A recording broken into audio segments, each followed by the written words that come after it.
The Valkyrie had ruled their part of the galaxy for 3,000 years.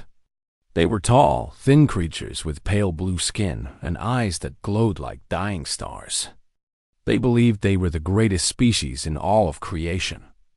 Every other race was beneath them.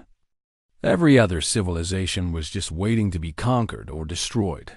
When they first met humans, they laughed. These small, soft creatures from a tiny blue planet thought they could expand into Valkyrie space? They thought they could build colonies near Valkyrie borders? The High Council found it amusing. Like watching insects try to build a nest near a giant's foot, but the humans kept coming. They built their colonies. They made friends with other species. They traded and grew and spread across the stars like a quiet tide. The Valkyrie watched and waited for the right moment to teach them a lesson. That moment came on a warm morning on the colony world of New Haven. Staff. Sergeant Danny Reyes was not supposed to be a warrior that day. He was part of United Earth Defense Coalition's First Contact Division, a special unit that helped human colonies work with alien neighbors. He had been on New Haven for 3 months, teaching the farmers how to protect their crops from local wildlife. He liked the work. It was peaceful. The Valkyrie warships appeared without warning. One moment the sky was clear and blue. The next moment, 12 massive vessels hung above the colony like dark clouds. Their weapons powered up with a sound like thunder. Danny was in the fields when the attack began. He saw the first shots hit the communication tower. He saw the panic spread through the colonists like fire through dry grass. Children screamed. Parents grabbed their families and ran in every direction. Danny did not run. He had been trained for moments like this. He sprinted to the colony center, shouting orders as he went. Everyone to the emergency shuttles. Move. Do not stop for anything. His voice cut through the chaos like a knife. People listened. When a Green Beret told you to move, you moved. The colony had 4 emergency shuttles, each one able to carry 50 people. Danny organized the evacuation with calm efficiency.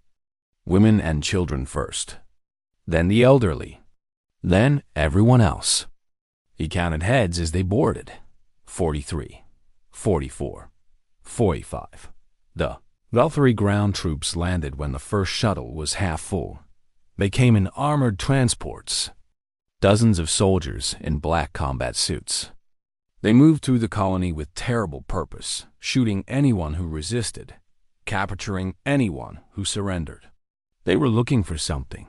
Someone. Danny realized they were looking for him. A Valkyrie officer had spotted his uniform. The distinctive green beret on his head marked him as something special, something valuable.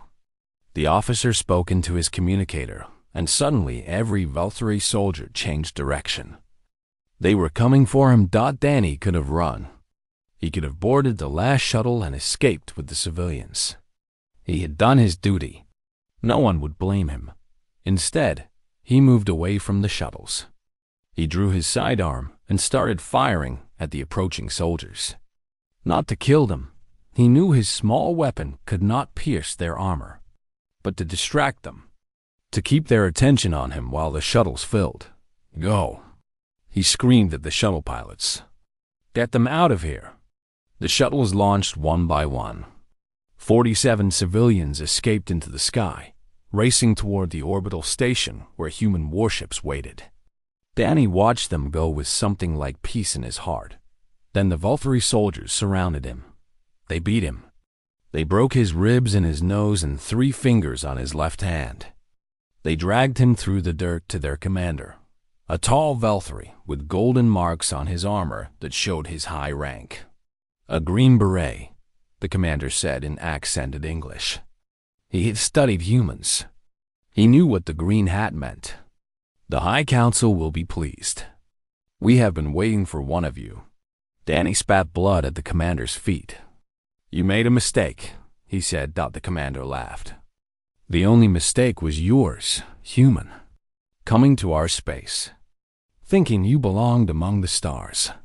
He gestured to his soldiers. Take him to the flagship. Prepare him for broadcast. Danny was dragged onto a transport and taken to orbit. The flagship was enormous, a vessel the size of a small city. They threw him into a cell and left him there for 2 days. They gave him no food and no water. They wanted him weak for what came next. On the 3rd day, they came for him. They dressed him in a simple gray uniform and put chains on his wrists and ankles. They led him through long corridors to a large chamber filled with cameras and lights. In the center of the chamber stood a wooden platform with a single rope hanging from above. Danny understood immediately. They were going to hang him, and they were going to show it to everyone. The Velthari High Inquisitor stood beside the platform, his robes flowing like liquid silver. He smiled at Danny with too many teeth. "Your species will learn its place today," he said. "Every human will watch you die. Every human will understand that resistance is death." Danny said nothing. He walked to the platform with his head held high. He climbed the steps without help, even though his broken ribs screamed with every movement. He stood straight while they put the rope around his neck. The cameras activated. The broadcast began. Across 1,000 worlds, humans stopped what they were doing and watched. Soldiers on warships, families in their homes, politicians in their offices. Everyone watched. The High Inquisitor spoke for several minutes about Velthari superiority and human weakness. Danny did not listen. He was looking directly into the main camera, his eyes steady and calm. When the High Inquisitor finished speaking, he turned to Danny. "Do you have any last words, human?" Danny nodded slowly. He looked into the camera, looked at every human watching across the galaxy, and spoke 7 words in Latin. "De presso liber? Give them hell, brothers." The High Inquisitor frowned. He did not understand the words. He gestured to the executioner. The floor dropped. The rope went tight. Staff Sergeant Danny Reyes died at 0849 hours, Galactic Standard Time. The High Inquisitor smiled at the cameras. "Let this be a lesson to all humans. You are nothing. You are." He never finished his sentence. At that exact moment, alarms began screaming across the flagship. Officers shouted in confusion. Tactical displays lit up with hundreds of red warning lights. Something was coming out of slipspace. Something big. Something everywhere. The broadcast continued for 7 more minutes before the cameras died. In those 7 minutes, the watching humans saw Velthari officers running in panic. They saw explosions in the distance. They heard screams that were not human. Then the screen went black. 9 minutes after the broadcast began, every planet the Velthari Dominion owned was under attack. The war had begun. Admiral Linda Vance had served in the United Earth Defense Coalition for 31 years. She had fought pirates in the outer colonies. She had negotiated peace with 3 alien species. She had buried friends and enemies alike. Nothing in all those years had prepared her for this moment. She stood on the bridge of the UES Retribution, the largest warship humanity had ever built. Around her, officers worked their stations with grim efficiency. No one spoke unless they had to. The only sounds were the hum of the engines and the soft beeping of tactical displays. On the main screen, the broadcast played on repeat. Danny Reyes standing on that platform. Danny Reyes speaking his final words. Danny Reyes dying while the Velthari smiled. Linda had watched it 17 times. She would watch it 1,000 more if that was what it took to remember why they were doing this. "Admiral," her executive officer said quietly, "all fleet elements report ready. Operation Prometheus Fire is green across the board." Linda nodded. She had known this day might come. They all had. 11 years ago, when humanity first realized the Velthari were a threat, a small group of admirals and generals had gathered in a secret room on Earth. They had spent 3 months planning for the worst. They had created Prometheus Fire. The plan was simple in concept and terrifying in execution. For 11 years, humanity had been mapping Velthory space. Every planet, every moon, every military base and shipyard and supply depot. They had sent stealth drones to hide at the edge of every system, each one loaded with enough firepower to destroy a city. They had positioned their warships at precise jump coordinates, ready to move at a moment's notice. All they needed was a trigger. The execution of a special forces operative on public broadcast was that trigger. The moment Danny Reyes died, an automated signal flashed across human space. Every ship, every drone, every weapon platform received the same command. No human had to make a decision. No politician had to give approval. The Velthory had signed their own death warrant when they raised that rope. "Begin the operation," Linda said. Her voice did not shake Dot across the galaxy. Humanity moved. The UE's Retribution and her battle group jumped to Velthora Prime, the heart of the Dominion.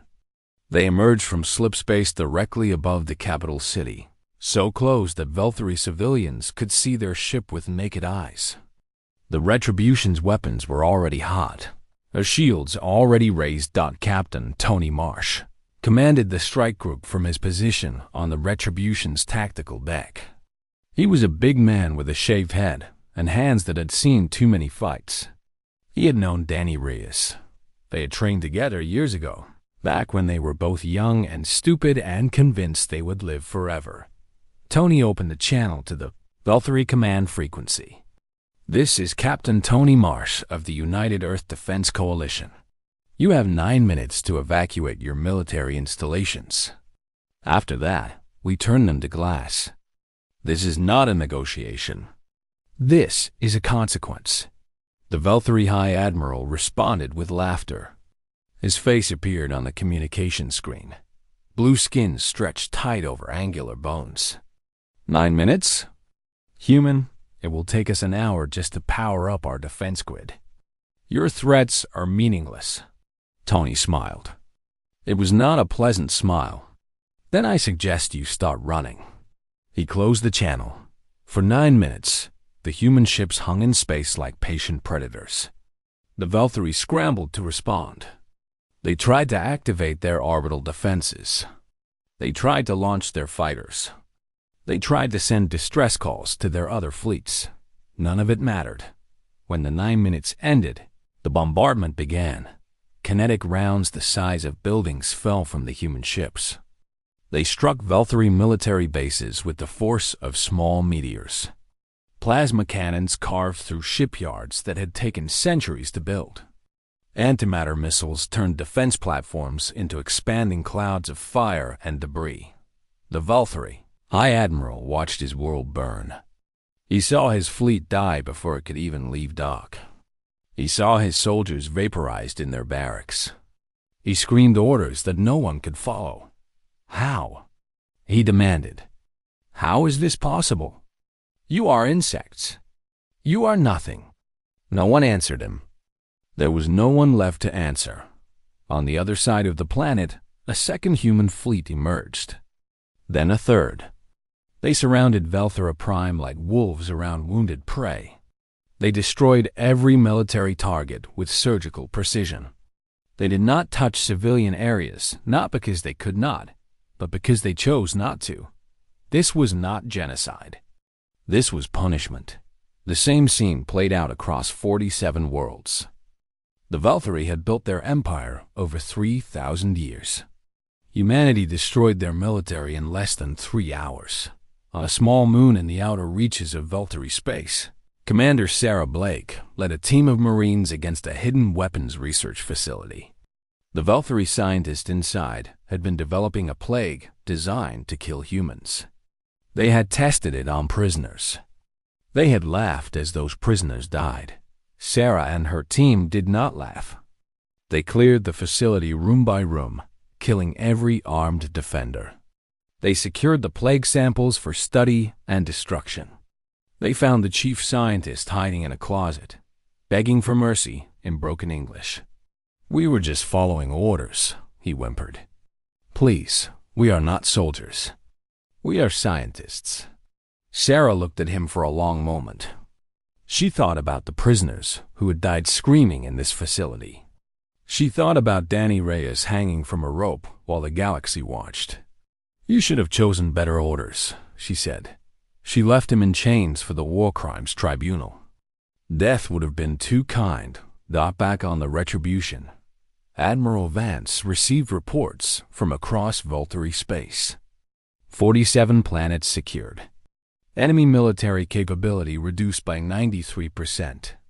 Estimated Volturi military casualties in the millions. Human casualties. 217. Linda read the numbers twice to make sure she understood them. 217 humans had died to destroy an empire.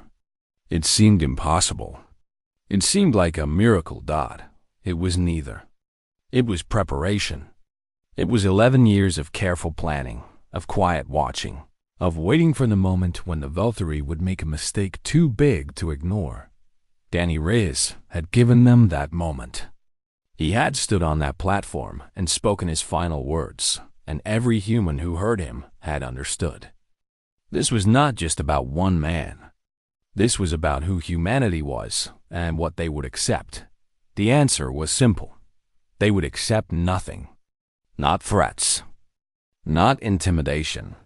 Not the murder of their own on public broadcast.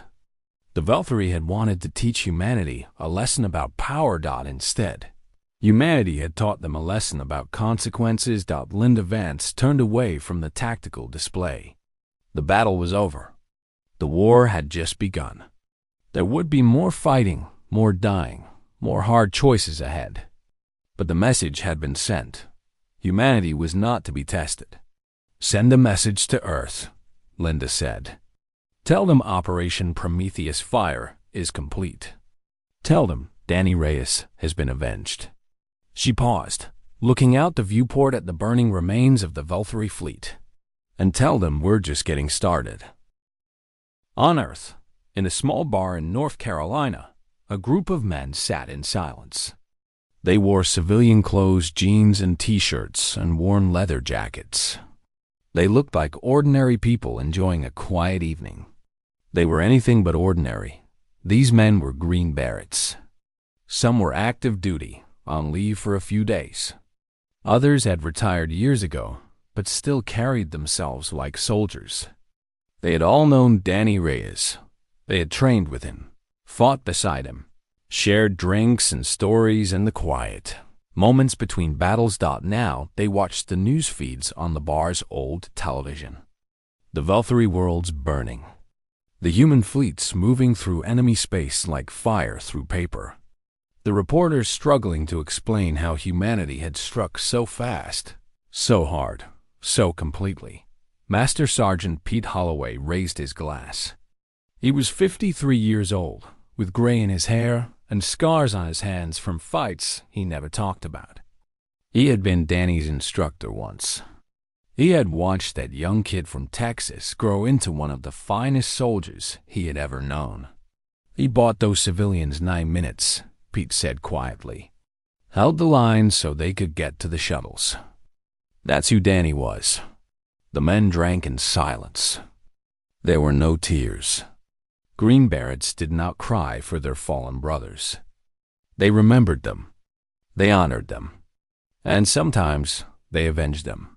What the news feeds did not show was the second phase of the operation. While the Navy reduced Volturi military assets to ash, the Special Forces community had its own mission. They called themselves the Patient Ones. For years, human operatives had been living in Volturi space. They had disguised themselves as merchants, laborers, refugees from fictional conflicts. They had learned Volturi languages and customs. They had built lives and businesses and reputations. They had waited. Their mission was simple. If the time ever came, they would find the ones responsible. They would find the officers who gave the orders. They would find the politicians who approved them. They would find the soldiers who carried them out, and they would make sure those people understood that humanity had a long memory. Sergeant First Class. Maria Santos had been living on Velthera Prime for 6 years. She ran a small repair shop in the capital city, fixing broken electronics for Veltheri civilians. She was fluent in 3 Veltheri dialects. She knew their customs better than most of their own citizens. She had mapped every street, every alley, every escape route in the city. She had also identified every high-ranking official who lived within 100 miles. On the night of the bombardment, Maria watched the sky burn from the roof of her shop. Human warships hung above the city like angels of death, raining fire on military targets. Veltheri civilians ran through the streets, screaming in languages she understood perfectly. Maria felt no sympathy for them. She had spent 6 years listening to them talk about humans like animals.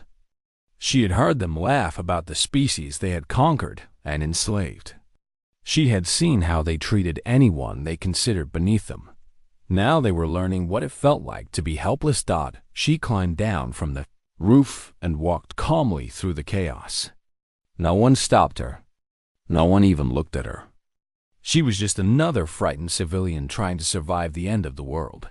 Her target was High Inquisitor Thelos, the official who had personally ordered Danny's execution. Maria had spent 3 years learning his schedule, his habits, security arrangements. She knew which guards could be bribed and which ones had to be avoided. She knew which doors were locked and which ones only looked locked. She knew exactly how to get to him. The High Inquisitor's residence was a massive building in the wealthy district, surrounded by walls and guards and automated defense systems. Under normal circumstances, it would have been impossible to breach, but these were not normal circumstances. The guards had fled when the bombardment began. The defense systems had lost power when the first kinetic rounds hit the city's main reactor. The walls still stood, but the gates hung open, abandoned by the soldiers who were supposed to protect them. Maria walked through the front gate like she owned the place. She found Thelos in his private panic room, deep beneath the residence. The room was designed to survive anything: earthquakes, bombs, orbital strikes. It had its own air supply, its own water recycling system, its own power generator. Thelos had built it to keep himself safe from exactly this kind of attack. He had not planned for someone who knew the door codes. Maria entered the panic room with her weapon drawn. Thelos cowered in the corner, his silver robes stained with sweat and fear. His eyes widened when he saw her, a human, here, in his sanctuary. "How?" he whispered. "How did you get in?" Maria smiled. It was the same smile she had worn for 6 years while pretending to be a harmless shopkeeper. The same smile she had shown customers who made jokes about human stupidity. The same smile that hid the rage burning inside her. "I've been here for 6 years, Inquisitor. I fixed your personal communicator twice. You never even looked at my face." Thelos tried to stand, tried to summon some of his old authority. "I am a high official of the Veltheri Dominion. You cannot touch me. There are laws. There are treaties." "There were treaties," Maria agreed. "You broke them when you executed a diplomatic advisor on public broadcast." She took a step closer. Thelos backed against the wall. "Staff Sergeant Danny Reyes," she said.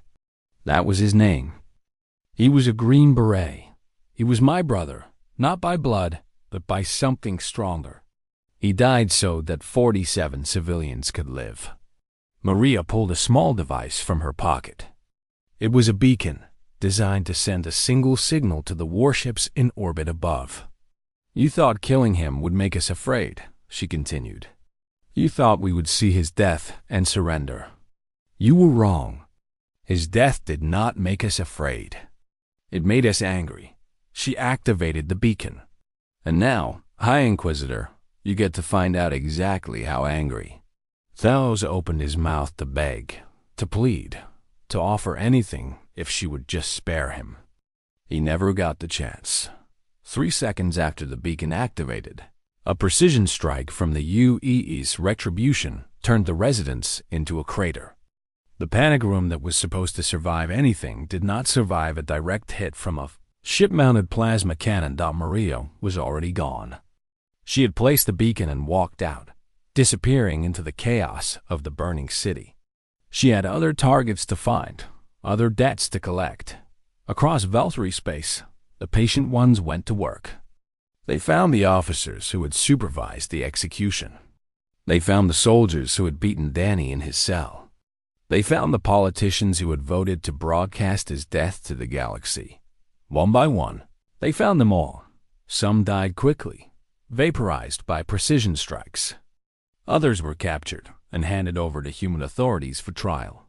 A few managed to escape, fleeing to the far corners of the galaxy. With human hunters on their trail, none of them escaped for long. The Brotherhood made a promise. They would find everyone responsible for Danny's death. They would not stop until that promise was fulfilled. In the bar in North Carolina, Pete Holloway watched the news feeds and smiled for the first time in days. He did not know the details of what Maria and the others were doing. He did not need to know. He knew his brothers and sisters were out there, doing what Green Berets had always done, protecting the innocent and punishing the guilty. The oppressor Liber. To free the oppressed. Danny would have been proud. The Galactic Council Chamber was the largest room in known space. It had been built 10,000 years ago by a species that no longer existed, a monument to cooperation and peace among the stars. Representatives from 200 species gathered there to discuss matters of galactic importance. Today, they had gathered to condemn humanity. Ambassador Beth Palmer stood alone at the speaking platform, facing a sea of hostile alien faces. Some of the species present had tentacles. Others had scales or feathers or crystalline bodies that caught the light. All of them looked at her with the same expression, fear mixed with anger. The Valkyrie Dominion had been the most powerful empire in this sector of the galaxy. 3 days ago, humanity had reduced it to ruins. The other species wanted to know how. They wanted to know why. And they wanted to make sure it never happened to them. The High Speaker of the Council, an ancient being from a species so old they had forgotten their own name, called the session to order. His voice echoed through the chamber like distant thunder. Ambassador Palmer, you stand before this council to answer for the actions of your species.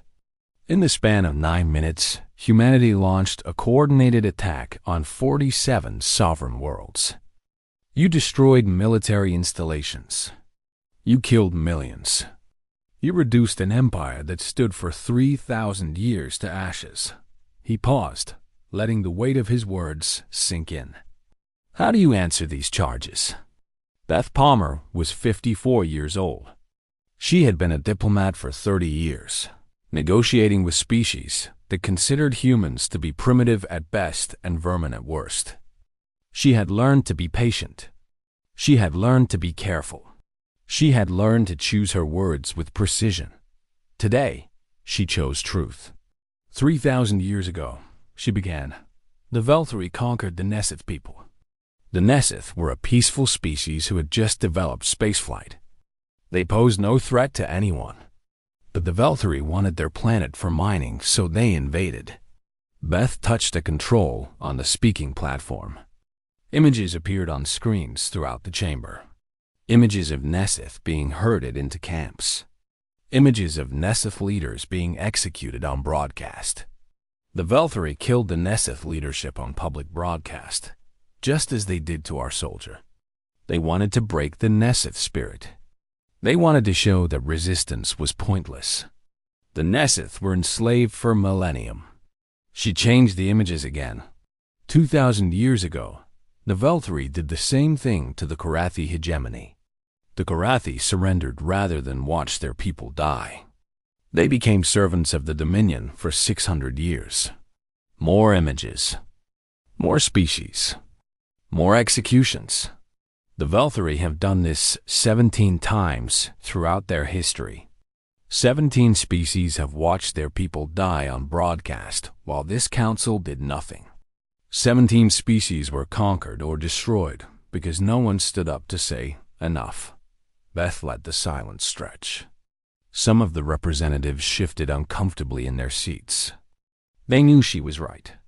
They had watched those broadcasts. They had done nothing. We are the 18th species the Veltri tried to intimidate, Beth continued.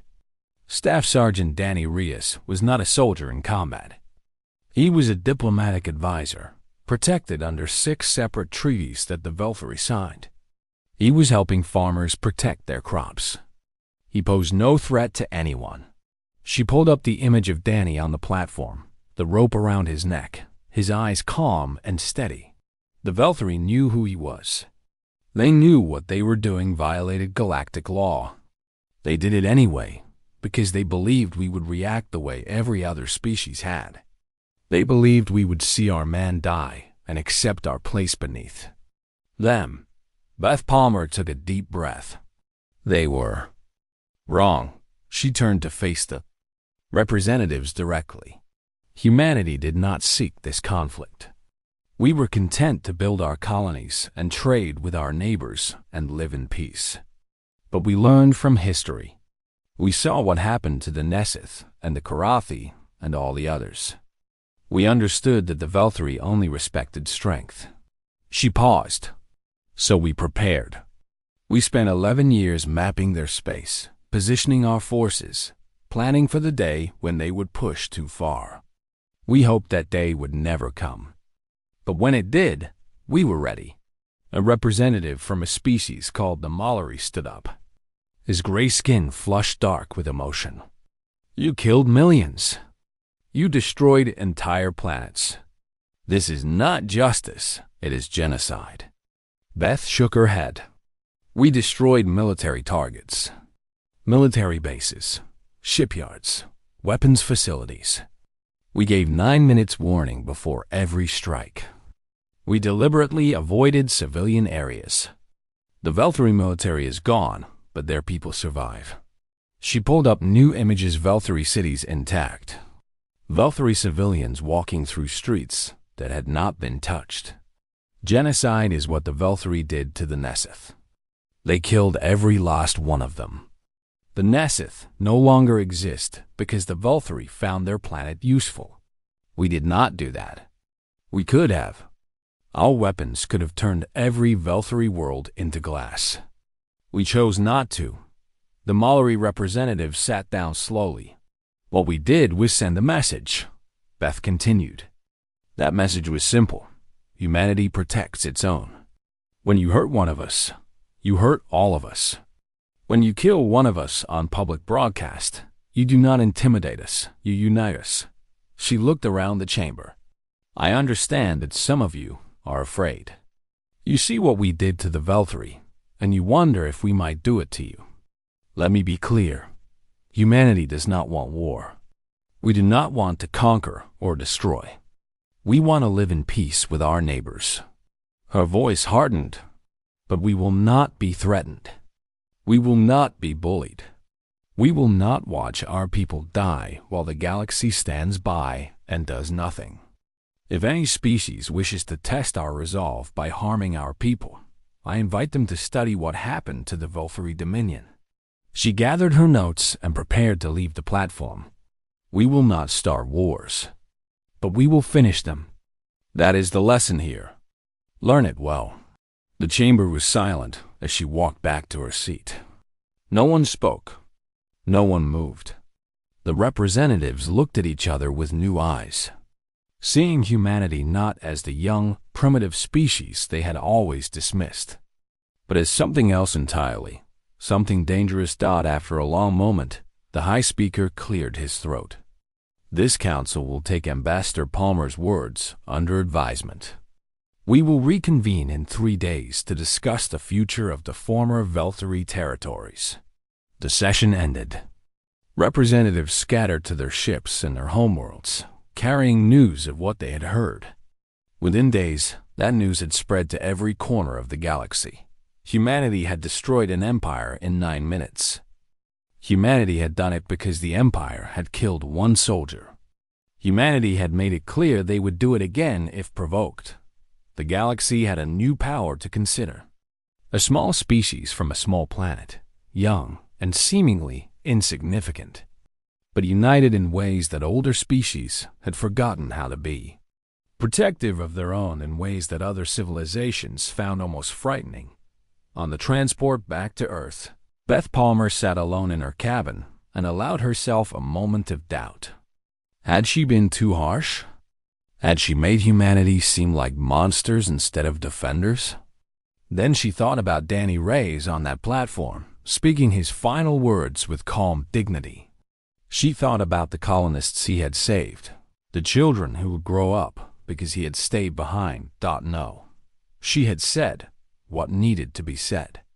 The galaxy needed to understand that humanity was not to be tested, that their people were not pawns to be sacrificed for political messages. The reckoning had come. Now it was time to build something new from the ashes. Beth closed her eyes and tried to sleep. Tomorrow there would be more work to do, treaties to negotiate, territories to administer, a new order to build. But tonight, she allowed herself a small smile. Danny Reyes had been avenged. The message had been received. Humanity had earned its place among the stars.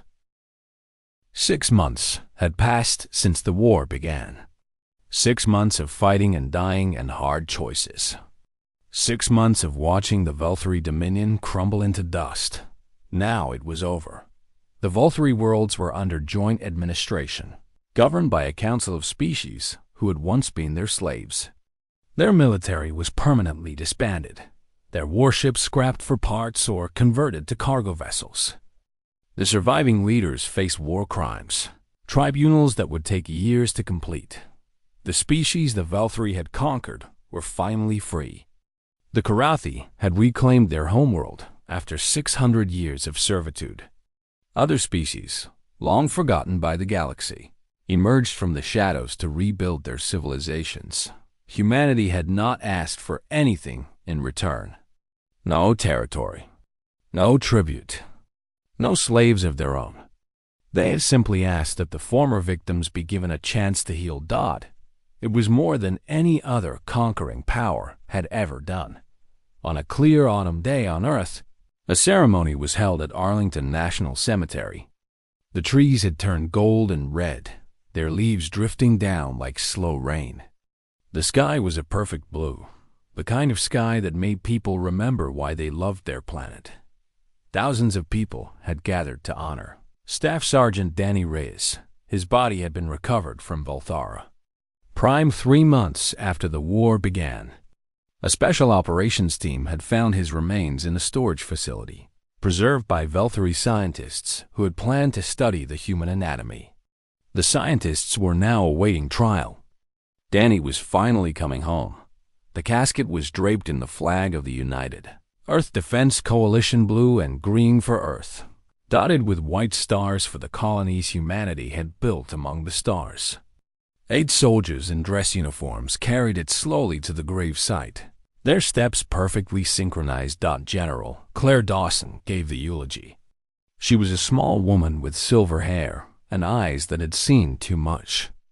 She had served in the military for 40 years. She had given many speeches at many funerals. This one was different. "I'd met Danny Reyes 15 years ago," she began. "He was a young private, fresh out of training, convinced he was going to change the galaxy. I told him to calm down and learn to follow orders first." A few people in the crowd smiled. They knew what was coming. He did learn to follow orders. And then he learned when to ignore them. He learned that sometimes the right thing to do is not the safe thing. He learned that being a soldier means protecting the innocent, even when it costs you everything. She paused, looking at the casket. On the day he died, Danny had a choice. He could have escaped with the civilians he was protecting. He could have gotten on that shuttle and lived. No one would have blamed him. He had done his duty. Her voice grew quieter. He stayed. He stayed because there were still people who needed time to escape. He stayed because that's what greenbirds do. He stayed because he was Danny Reyes, and Danny Reyes never left anyone behind. She turned to face the crowd. The Velthari thought they were sending a message by killing him. They wanted us to be afraid. They wanted us to know our place. They thought that one dead soldier would break our spirit. Claire Dawson smiled. It was a hard smile, the smile of someone who had won a war. They did not understand us. They did not understand that when you kill one of us, you do not weaken us, you unite us. They did not understand that every human watching that broadcast made the same promise at the same moment. Never again. She gestured to the sky, where a single human warship hung in low orbit, visible as a bright point of light. That ship up there is the UES Danny Reyes. It was commissioned last month. It is the most advanced warship humanity has ever built. For as long as that ship flies, Danny's name will be remembered. His sacrifice will mean something. She turned back to the casket. Danny knew the risks when he stayed behind. He knew what might happen. He stayed anyway, because that's what heroes do. That's what greenbirds do. That's what Danny Reyes did. She saluted the casket, holding the gesture for a long moment. Rest easy, soldier. Your mission is complete. We've got the watch from here. The honor guard fired their rifles into the air. 7 shots. 3 times. The traditional salute for a fallen warrior. Then, a bugler played the notes that had echoed over military cemeteries for centuries. The sad and beautiful song that marked the end of a soldier's journey. After the ceremony, the Green Berets gathered at Danny's grave. There were dozens of them, men and women who had served with him or trained with him or simply admired him from afar. They came in their dress uniforms, their green berets crisp and perfect. One by one, they walked to the headstone and placed their berets on top of it. It was a tradition older than spaceflight, a way of saying goodbye to a fallen brother. By the time they were finished, the headstone was covered in green. Master Sergeant Pete Holloway was the last to approach. He was an old man now, his hair completely gray, his body bent by years of hard service. But his eyes were still sharp, and his hands were steady as he removed his beret. He knelt by the grave and placed his hand on the cold stone. The inscription was simple: Staff Sergeant Danny Reyes, the Oppresso Liber, to free the oppressed. We got them all, Danny, Pete whispered. Every last one who had a hand in it. Thalos, the executioner. The guards who beat you. The officers who gave the orders. We found them all. He was quiet for a moment. You should have seen it, kid. The whole galaxy watched us tear their empire apart. They'll be talking about it for 1,000 years. They'll tell stories about the humans who destroyed the Velthari because they killed one soldier. Pete smiled, though tears ran down his weathered cheeks. You always wanted to make a difference. You always wanted people to remember you. Well, they'll remember you now. Every species in the galaxy knows your name. Every human child will learn your story. You're a hero, Danny. The real kind, not the kind they make up for movies. He stood slowly, his old knees protesting. You can rest now, brother. The war is over. The people you saved are building new lives. The species the Velthari enslaved are free because of what you started. Pete placed his beret on the pile with the others. We've got the watch. Sleep well. He saluted one final time, then turned and walked away into the autumn afternoon. The other greenbirds followed, leaving Danny alone beneath the trees. Above the cemetery, the used Danny Reyes caught the sunlight and gleamed like a star.